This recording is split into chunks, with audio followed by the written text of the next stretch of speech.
Raven Music. Mr. Crown Flow featuring Mupon and Sisiu.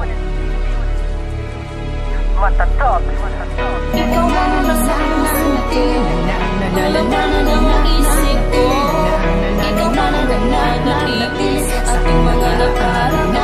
Natilik ang mensaheng kantang sa'yo ko lamang nilaan. Tulang mula sa puso't isip na sa awit dinaan. Ang lahat ng nilalaman ng nais kong ipahatid. Liham na bukutang sa'yo gustong ipabatid. Magbuhat ng mapatid ang relasyon natin dalawa. Ikaw at ako at ikaw ay wala na talaga. Sa'yong alaga kaya't sa kanya ako'y pinagpalit mo na. Ang pagmamahal na dating sa'kin ay pinagkait mo na. Dama ko aking puna noong pinagbuhatan mo. Sa harap ng marami katao ay pinagtulakan ko. Pinamukha mo sa akin hindi mo na kailangan. Kaya't kung pagtabuyan mong walang pagkaalinlangan, hindi mo na nga ako kailangan. Kaya't nang tinalikuran mo, puso'y di na muling umibig pa nang iwan mo ako. Kahit kinalimutan mo, huwag ka sa'kin mag-alala. Sa puso't isip ko palaging dala-dala ka. Dahil Ikaw ang nasa puso ko, ang laman ng isip ko. Ikaw ang nananatili sa aking mga nakaraan. Hanggang sa pagtulog ko, dala hanggang panaginip ko.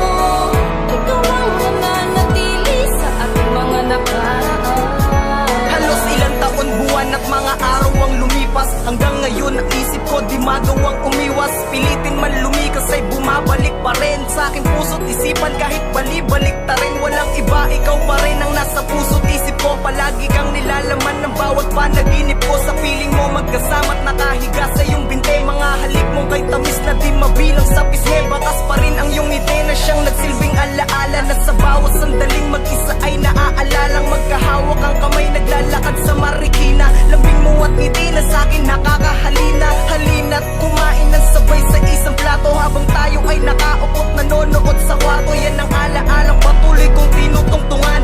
Nang dahil sa iyo hindi ko na matugtungan. Kaya bakit ba hanggang ngayon hindi ko mapakawalan? Wala pa akong nakikitang babaeng may kakayahan na matagip ako sa lalim ng pagkakulong sa'yo. Muling naaalala ko paano ba nagsibuo ang pagmahal na inakala ko'y abot kamay ko na. At ang aking tanong-tanong ko yun na ba'y limot mo na lang di na di naguguluhan ng aking isip. Kakaisip mo bakit ganun meron talagang ikaw na sumisingit. Ngiting abot langit na may halo na pagkalumbay. Siguro sa pag-ibig mo lang din ako naging sanay. Marahil yun ang itinadhana sa atin ng sitwasyon na di maging parehas ang napili nating desisyon. Solusyon mo na bumitaw sa nakakapit ng kamay. Ang pangyayari na halos hindi ko man lang nagkamay. Sana'y makahanap ako ng lunas upang makalibot. Nagmistulang rest